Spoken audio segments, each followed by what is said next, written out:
Isdalen means the Valley of Ice. It sits in a fold of rock behind Mount Ulriken on the eastern edge of Bergen, Norway, and for generations before 1970, the people of the city already had a second, older name for it because of the hikers who had slipped from its ridges and the bodies that had been carried out of it. They called it Death Valley. On Sunday, the 29th of November 1970, a university lecturer took his 2 young daughters up the trail into that valley for an afternoon walk.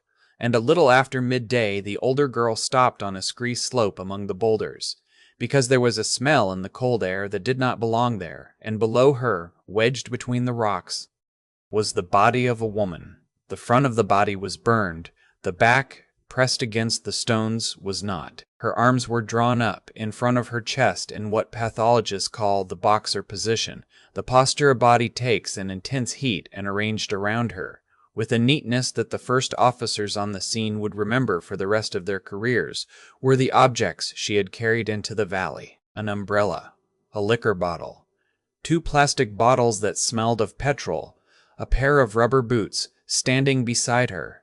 Her jewelry, including a watch, had not burned with her. According to the Bergen police files, it was found laid out next to the body, as if it had been placed there. And when investigators lifted her clothing and examined it under light, they found something that turned a dead hiker into a 50-year mystery. Every label had been cut out. The maker's marks, the size tags, the laundry marks, every thread that could say where a single garment had been bought removed with a blade. Before she ever entered the valley, Norwegian police would spend decades trying to learn who she was. They would trace her across Europe under at least 8 different names, and every one of those names would turn out to belong to a woman who did not exist. This is the case of the Isdal Woman, the frozen woman who had no name, and there is one detail from the very first week of the investigation, one thing found 4 days after the body, in the middle of Bergen, that the police kept quiet at the time, because it changed everything they thought they were looking at. I will get to it because it is the reason we can still follow her trail today. Here is what this episode will walk through. First, the 2 suitcases discovered in the left-luggage lockers of Bergen railway station and the 500 German marks that had been sewn, by hand, into the lining of one of them. Second, the small notepad found in those cases, filled with what looked like a meaningless string of letters and numbers, and how a Bergen detective broke the code and reconstructed her final year of travel, city by city, date by date. Third, the 8 false identities she used across Norway and Europe, the pattern hidden inside those names, and the moment hotel staff realized what she had been doing with her rooms. Fourth, the 1970 autopsy, including the finding in her lungs and the mark on her neck that made officers on the case publicly reject their own department's official conclusion. And fifth, the scientific investigation that reopened the case decades later, when her jaw was found preserved in a hospital archive, and isotope analysis finally answered not who she was, but where on the map of Europe she came from, down to a region. One note before we begin. This episode is built from the public record, the Bergen police case files as they have been reported, the 1970 autopsy findings, and the joint investigation by Norwegian police and the broadcaster NRK that re-examined the case beginning in 2016. Where something is a theory rather than a finding, I will say so plainly. Because this woman was a real person and she deserves the difference. Go back to that scree slope on the 29th of November. The site itself was the first problem. The body lay in a spot that is difficult to reach even in daylight, a jumble of boulders well off the main trail, on ground where you need your hands as much as your feet, in a valley where the November sun barely clears the ridgeline and the temperature that week was hovering around freezing. Bergen sits at 60 degrees north. By late November, the usable daylight there is roughly 6 hours, and the valley floor, shadowed by Ulriken on one side and the ridge on the other, gets less than that. She had apparently gone into that terrain in that season dressed in good clothes and her rubber boots. The practical footwear were found standing beside her body, not on her feet. The second problem was the fire. Petrol had been involved. The 2 plastic bottles at the scene smelled of it, and yet the burn pattern made little sense for an accident. The front of the body was severely burned, in places down past recognition. The back, against the stones, was almost untouched, which tells you she was lying in that position, face up, when the fire burned, and did not roll, did not thrash her way down the slope, did not do the things a conscious person in flames does.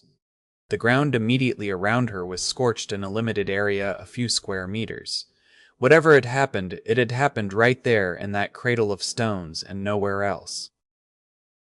The third problem was the arrangement. First responders, and among them the young police lawyer Carl Halvar Aas, who attended both the scene and the autopsy and spoke about the case for the rest of his life, described the scene as looking almost composed. The boots beside her, the jewelry beside her, a bottle of St. Halvard, a Norwegian herb liqueur, the remains of burnt paper that had been thoroughly consumed, so that no one would ever read what it had been, though officers wondered from the first day whether they were looking at the ashes of her documents. And among the objects were sleeping pills, the Norwegian brand Finella, a phenobarbital barbiturate, with a number of tablets unaccounted for against what the packaging should have held.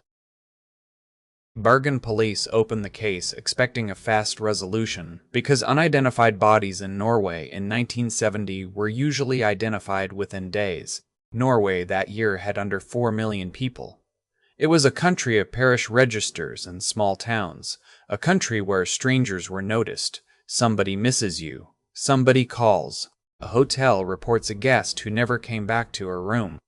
And in fact, that last thing is exactly what happened. Within days, working outward from the description, the police connected the body to a guest who had checked out of the Hotel Marin in central Bergen on the 23rd of November, 6 days before the discovery. She had paid her bill in cash, which was not yet unusual in 1970, but was becoming so for a traveling foreigner. She had asked the desk to call her a taxi, and here is a small fact that has quietly haunted the case for 50 years, because despite public appeals, that taxi driver was never found, never came forward, and so the last person known to have been alone with her has never spoken. Staff remembered her clearly, a woman in her 30s or 40s, about 1.64 meters, well-dressed, dark-haired, handsome, with noticeably fine teeth that more than one witness recalled flashing gold when she spoke, speaking English with an accent that different employees guessed differently, German, French, Flemish, and she had signed the guest registry as Elizabeth Leenhofer, a Belgian. Police contacted Belgium through Interpol. There was no such person. The passport number she had written did not correspond to any issued Belgian passport. The name was invented, and invented carefully, plausible enough to pass a desk clerk, spelled strangely enough to be unsearchable. And here's the pivot that matters, the thing that separates this case from every ordinary unidentified body. An ordinary Jane Doe is a person nobody has identified yet. This woman had been actively unidentifying herself, cutting labels, inventing nationalities, erasing her own trail while she was still alive. And the question the Bergen detectives wrote in the file in December 1970 is the same question the file still asks today. What was she doing that required her to not exist? Now the discovery I mentioned at the top. On the 3rd of December, 4 days after the body was found, police searching for the belongings of the woman from the Hotel Marin opened 2 suitcases sitting in the left luggage lockers of Bergen railway station. The deposit slip dated them to the 23rd of November, the same day she checked out of the hotel. She had left her luggage at the station, and then, at some point in the following days, walked or traveled toward a mountain valley with nothing but what was later found around her body. The suitcases were where the case truly begins, and they are worth going through slowly. Inside were clothes, good quality, fashionable, continental, and once again every label had been cut away, every one with the same blade discipline as the clothes on the body. There were wigs. There was a pair of glasses fitted with plain, non-prescription lenses which have no purpose except changing how a face looks. There was a tube of eczema cream, a prescription item, and the section of the label carrying the prescribing doctor's name and the patient's name had been scraped off, which means she understood something most people never think about. That a pharmacy label is a document, that it connects a tube of ointment to a doctor, city, a filing cabinet with her real name in it. There was a teaspoon whose engraved monogram had been filed away, which is a strange thing to do to a spoon, unless you believe that even a monogram is a risk. There were about 130 Norwegian kroner and Belgian, Swiss, and British coins. And sewn into the lining of one case, hidden by hand-stitching, were 500 German marks, a serious sum in 1970. Several weeks of an ordinary wage, kept where no customs officer and no thief would casually find it. But the single most productive object in either suitcase was the humblest one, a plastic shopping bag from a shoe shop, Oscar Wertved's footwear store in Stavanger, 300 kilometers down the coast. Detectives took the bag to the shop, and the owner's son, or Rolf Wertved, remembered the customer precisely, because she had made an impression. A well-dressed, dark-haired woman who took her time, who tried several pairs, who bought a pair of blue rubber boots, the same boots that would later stand beside her body in Isdalen, and who left 2 sensory memories behind her. She spoke to him in slow, accented English, and she smelled, distinctly, of garlic, which in 1970 Norway, a country of boiled potatoes and fish, marked a person as continental as surely as a passport stamp. That bag anchored her in Stavanger, and the hotel registries did the rest, because she had stayed there at the St. Sveitun Hotel in the days before her final journey to Bergen. Then there was the notepad, a cheap pad of paper covered in block letter entries that read like nonsense, strings such as letter O, 22, letter O, 28, letter P. The pages went to the police, and a detective working the case noticed that the letters and numbers laid against a calendar behaved like an itinerary. The letter was a city. The numbers were dates. 022 to 028 became Oslo, the 22nd to the 28th of the month. P was Paris, S was Stavanger, B was Bergen. And once the key was found, the whole pad unfolded into a travelogue. For the reconstructed timeline reported from the case files, she had entered Norway at least twice in 1970, first in the spring, arriving in March, and again in the autumn, and in the last months of her life she moved through Geneva, Paris, Oslo, Stavanger, Bergen, Trondheim, and cities in between, in loops, sometimes doubling back, sometimes returning within days to a city she had just left, in a pattern that resembles nothing a tourist does and nothing a businesswoman does, because there was no business, no smobilitetsrecht. What the pattern does resemble, and I say this as observation rather than conclusion, is a schedule built around appointments that were not hers to choose. Police then went hotel by hotel, matching the coded dates against guest registries, checking the handwriting of every foreign woman who had signed a Norwegian hotel book that year, and this is where the names surfaced. Claudia Thielt in Brussels, Vera Jarle, Genevieve Lancier, Claudia Nielsen, Alexia Zarna Merches, the name she used at the St. Sveitun and Stavanger, Finella Lorck, the name she used at the Hotel Neptune in Bergen earlier that same November, Vera Schlosseneck, Elizabeth Lienhofer at the Hotel Marin. At least 8 identities, each with its own claimed nationality, Belgian, sometimes seeming Slavic, sometimes French, each written in handwriting consistent enough to be the same hand, and not one of them real. Every check with every country run through Interpol to Belgium, France, Germany, Switzerland, and beyond came back empty. Her fingerprints were taken and circulated internationally and matched nothing in any file. Her composite portrait drawn from the hotel witnesses went out across Europe, and no one claimed her.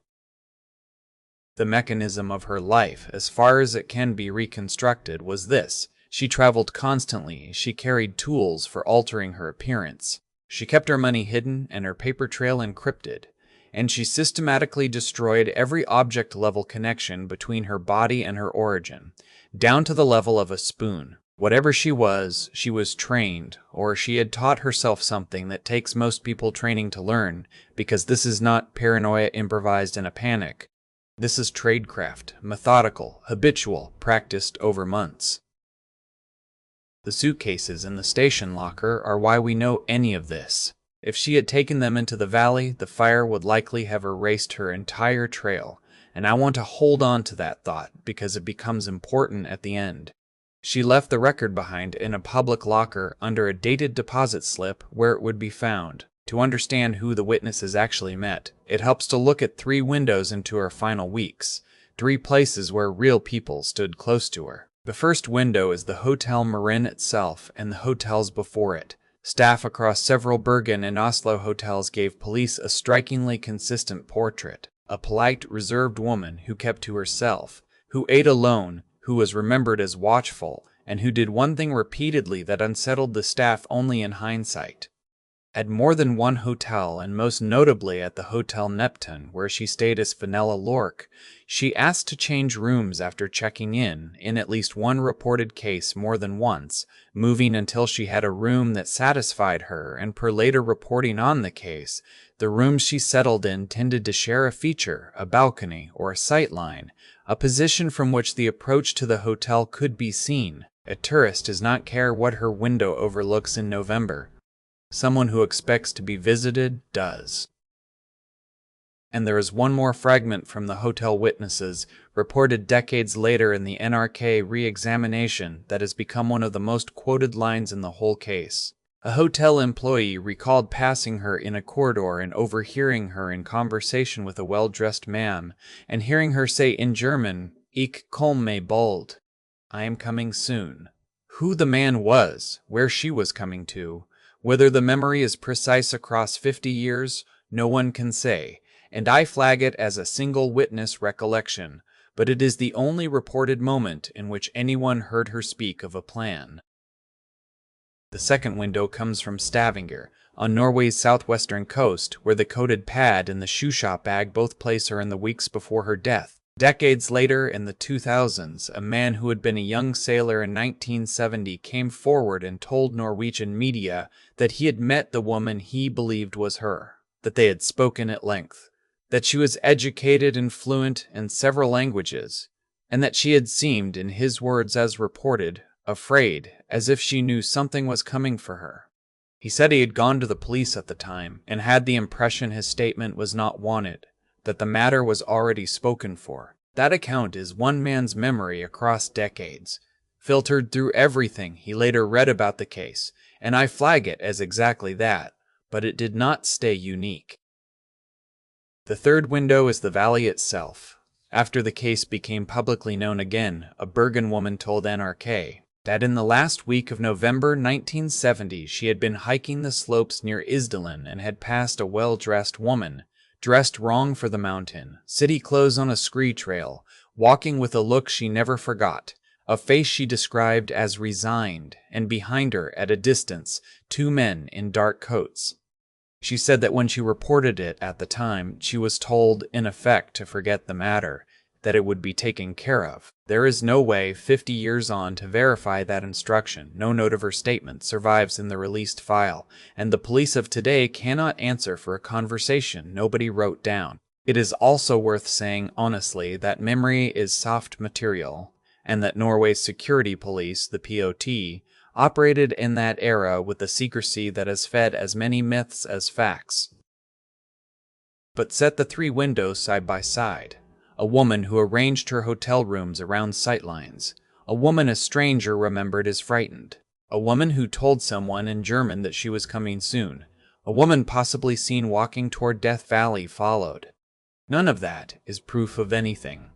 All of it points the same direction, which brings us to the autopsy performed at the Gades Institute in Bergen, and to the 5 questions that the physical evidence raised in 1970 and has never stopped raising. I want to go through them in order because each one is a promise I made at the start of this episode, and each one deserves its own weight.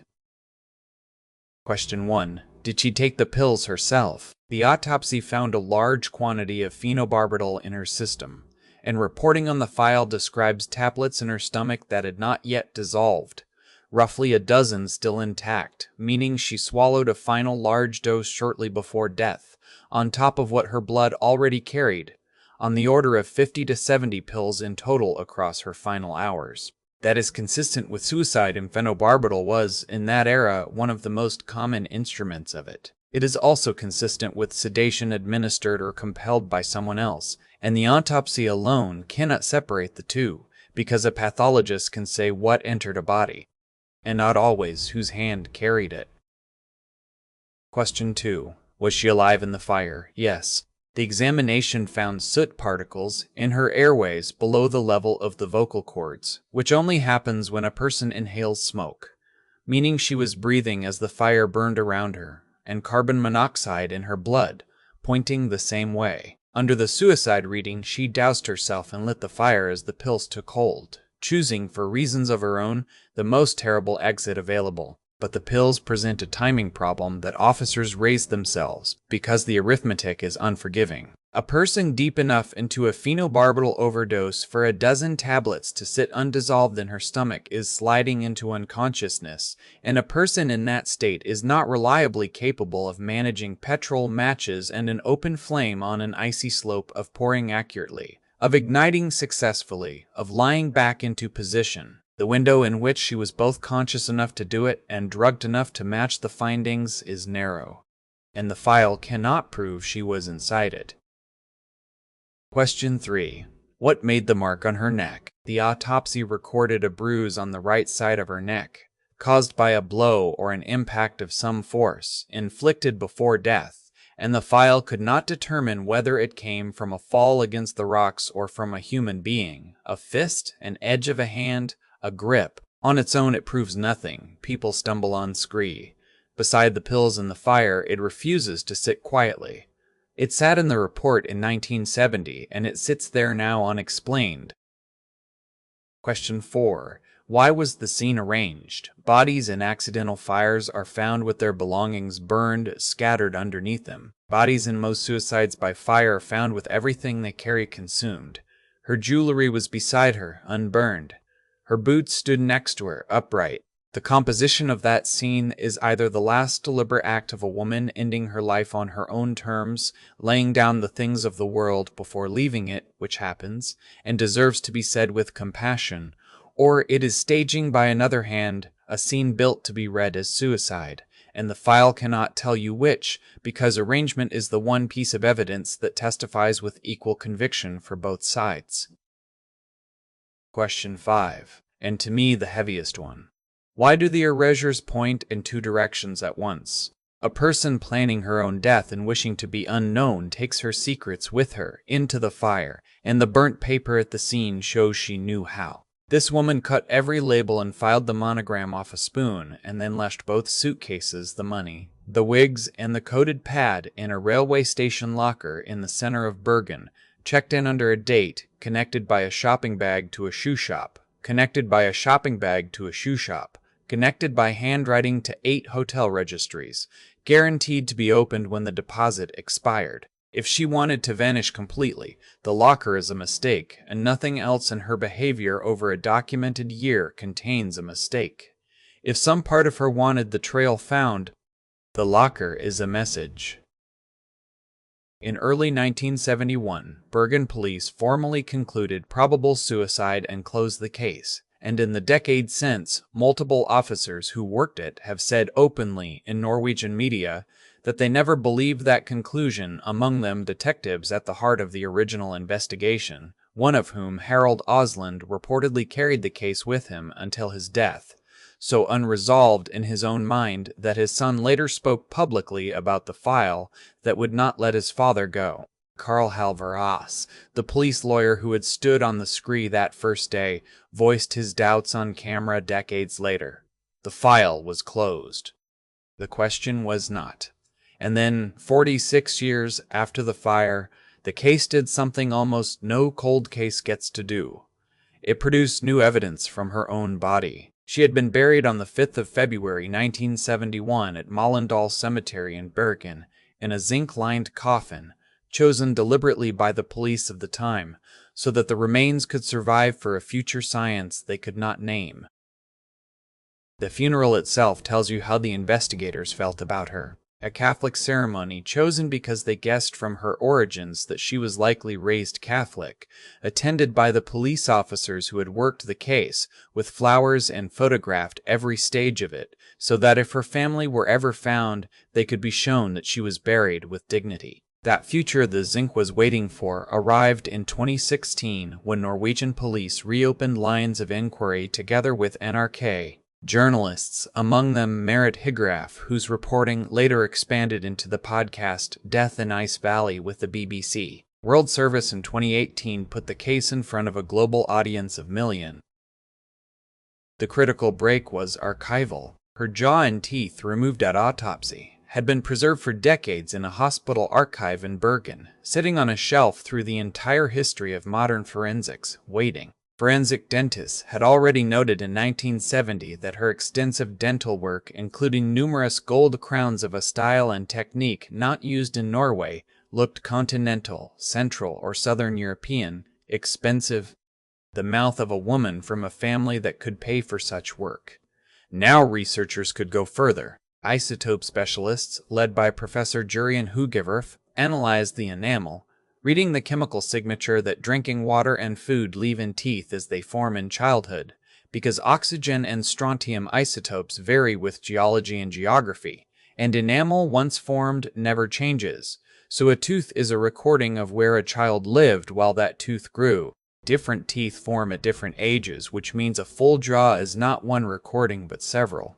A timeline. Per the published findings of that investigation, the results indicated a childhood in Germany, most likely beginning in the area around Nuremberg in the south, with a signature that shifted westward toward the French-German border region as she grew, movement consistent with a family displaced during or just after the Second World War, when millions of Germans were uprooted and moved across the map.